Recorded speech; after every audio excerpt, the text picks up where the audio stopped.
So good afternoon. Thank you for joining us today on our free webinar from Conflict to Resolution, Navigating Legal Disputes.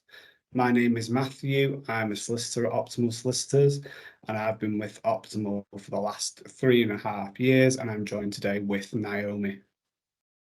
Hi, I'm Naomi. I work across the civil and commercial teams at Optimal Solicitors. Prior to Optimal, I worked primarily as a freelance solicitor, mainly advising on a broad range of issues, including employment, commercial and civil work. I joined Optimal earlier this year. Yep, so whilst today in the webinar, we do appreciate comments and questions.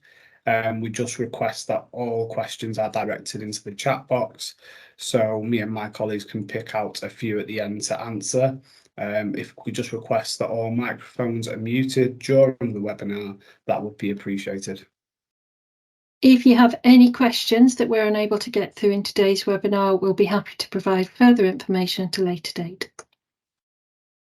Yep, so just to give a bit of an overview what we will be focusing on today. So it's just a general overview of civil disputes. Obviously, this is a very wide-ranging topic, and this is simply part one of a series of free webinars that we will be hosting. We'll be focusing on all manner of civil disputes, and we will be focusing on alternatives to court proceedings, pre-claim steps, and then an overview of a civil claim. Yes, from January to March this year, 2023, there were just over 400,000 county court claims lodged. This is an increase on last year, and there does appear to be an increase in claims year on year at present. Yeah, so that would appear to be a very significant number of claims.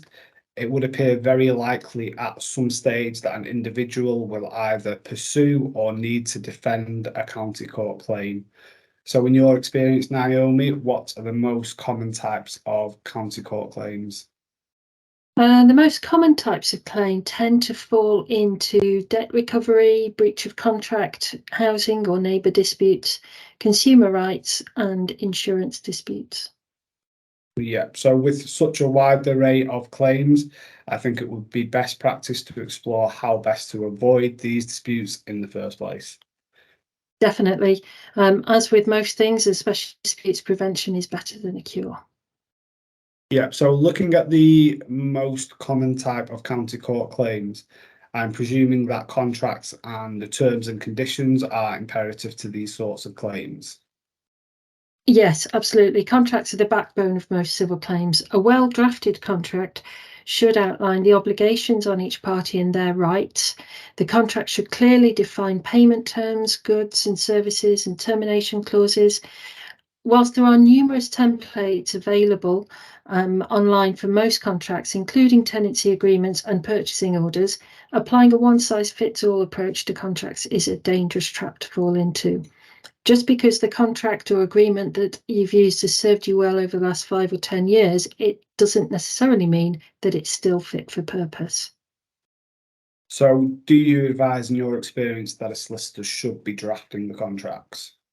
Yes, absolutely. There's so many considerations to take into account when drafting a contract. Discussing this with a solicitor should ensure that the contract is tailor-made for your needs and protects the parties involved. So when agreeing to the terms of a contract or terms and conditions, can these be negotiated? Absolutely. When you're presented with a contract or T's and C's, these will obviously be drafted in favour of the party drafting the contract.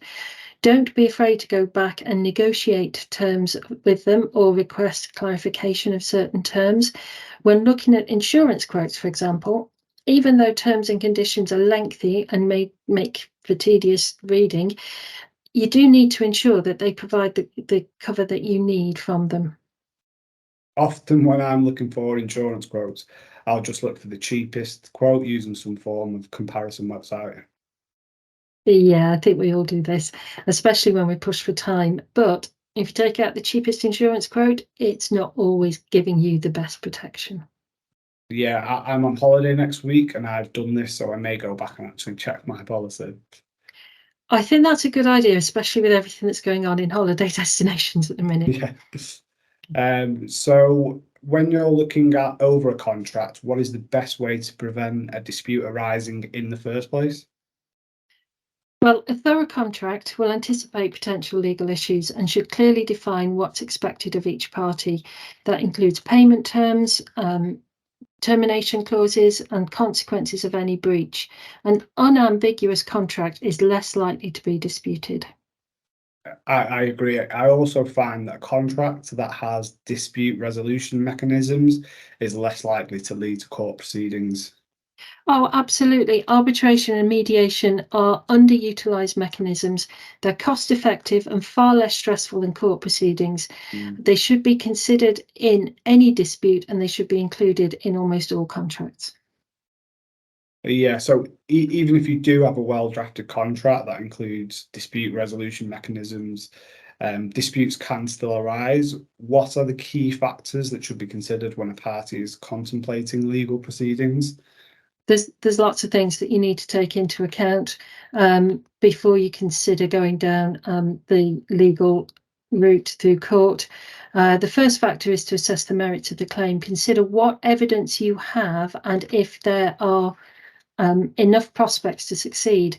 This sounds obvious, but in practice, many individuals seek legal action based on a falling out with the other party, rather than whether or not there is actually a legal basis for the claim.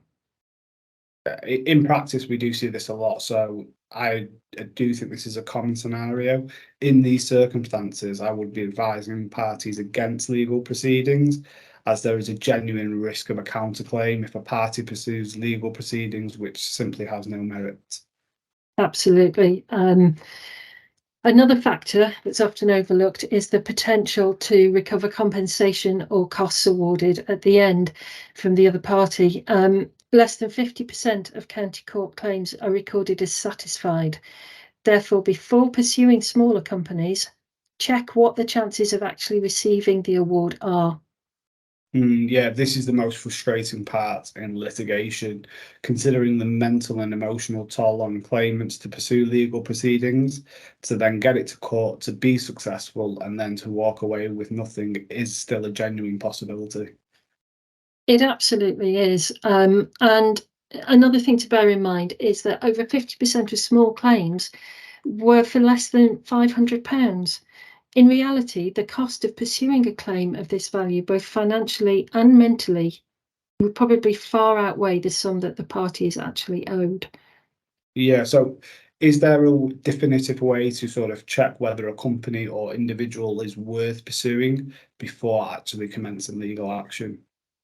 With companies, yeah, you can contact Companies House. You can check online to see what their current position is. Companies have to file their accounts and various other documents, so you can see what position they're in.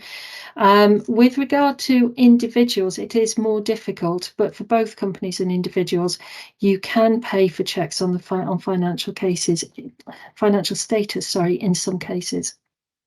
Yeah, so just going back on the other considerations there, I think another one is once that litigation is commenced, this will often end the contractual relationship between the parties. Therefore, if the parties have a long-running relationship, then legal proceedings should be avoided as much as possible. Having an open and honest dialogue with the other party is best practice. Definitely. Parties to any kind of dispute should carry out a cost-benefit analysis before proceeding further, taking all the factors into account and deciding whether or not legal proceedings are actually the best course of action, or whether there are other ways that you can resolve the dispute and still maintain the relationship that you've got with the other party.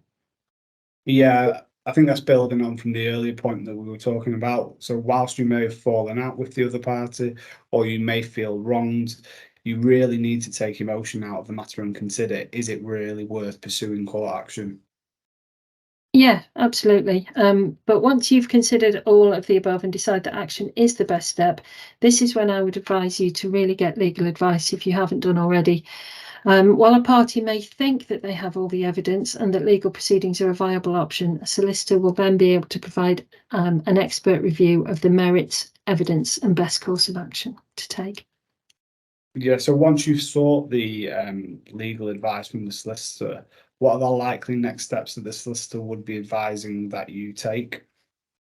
Well, we'd be looking to make sure that everything is carried out in compliance with the civil procedure rules which govern litigation. And so therefore the first step would be to send a letter before action before you issue court proceedings, obviously. Yeah, so the letter before action is really the first notice to the opposing party that there is an intention to commence legal proceedings. It should really clearly set out the basis of the claim and the remedy that is being sought. Yeah, a comprehensive letter before action should give the parties an opportunity to resolve the matters at hand. As you said earlier, litigation kills the relationship between the parties. So the best step is to try and save the relationship and prevent future action taking place. The letter before action does demonstrate a serious intention to pursue further legal proceedings. However, it should open up the channels of communication to try and negotiate a remedy, which is set by clear deadlines. Yeah, absolutely. The letter before action is also important evidence when applying for costs if you do go to litigation.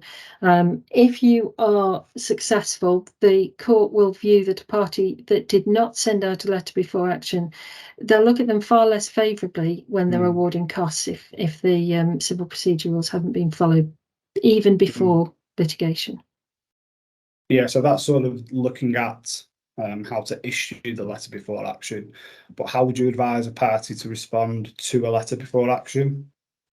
If you receive a letter before action, you need to review it very carefully, consider the contents and the claims being made against you so that you can respond to each point. Hopefully the party wouldn't be surprised to receive the letter before action, as the claiming party should have been in touch and explored a resolution before sending this out, though. Yeah, going back to what we mentioned earlier there, in relation to taking emotion out of the process, when a party receives a letter before action, it's not a personal attack. They should use this as an opportunity to try and resolve the matter in the first instance. Oh yeah, absolutely. And even if the party believes that there's no claim, there's no merit to the claim, then they should still respond to the letter and take it seriously. Yeah, definitely. Once a response has been received, what are the next steps that the parties should take?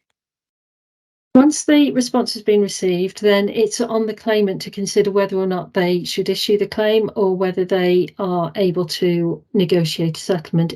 If it means issuing, then they have to submit a claim form N1 with a detailed particulars of claim, setting out exactly what the claim is for so that the court can see all the details.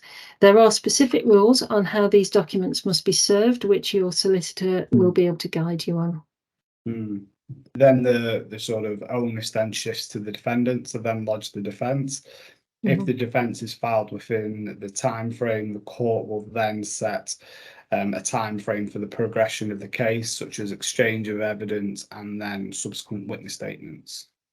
Yes, absolutely. But don't forget that during the whole process, there's always the option of settlement, and parties should be encouraged to communicate and explore settlement at all times prior to the hearing. Yeah, so once you've gone through all them steps and there is no settlement being offered, how does the trial proceed? Okay, if you do get to a trial, it usually starts with opening statements. Excuse my dog, sorry. It usually starts with opening statements. The claimant or their representatives will outline their case and evidence. Witness statements and documents will have already been exchanged between the parties and will have been sent to the court. So the parties then get the opportunity to cross-examine the parties who are giving evidence. And at the end of the examination of evidence, there will be closing statements from both parties. Yeah, would you be expecting to receive judgment on the same day? It depends. If it's a straightforward case, then yes, probably. But if it's more complex, the judge may ask to reserve judgment to be delivered at a later date. Yeah, and then in relation to the issue of costs, would this ordinarily be discussed at the same time typically the losing party is ordered to pay the winning party's legal costs. Yeah, an application for costs will probably be made once judgment has been given, so either on the day or whenever judgment is given by the judge. Parties should be aware, though, that the losing party does have the opportunity to appeal. An appeal can't simply be made just because the party is unhappy with the decision. There must be specific grounds for the appeal, such as the judgment was made on an error of law, there's a procedural irregularity, the decision was unreasonable, or new evidence has come to light. Yeah, so overall you can see that this is a lengthy process, and depending on the complexity of the claim, these proceedings can take well over a year to reach a conclusion. Even small claims matters can take easily over 6 months to end up into final hearing. Yeah, they do. The waiting time on matters in the court at present is very long, and it's just a further matter to take into account when deciding whether to commence legal proceedings. Litigation should be used as a last resort after the parties have tried to resolve their differences by other means first. Yeah, okay. Thank you for the general overview, Naomi, on the civil disputes. I think we can now proceed to our Q&A session. Yep, if anybody's got any questions, please feel free to put them to us. We'll be happy to answer anything we can. Great.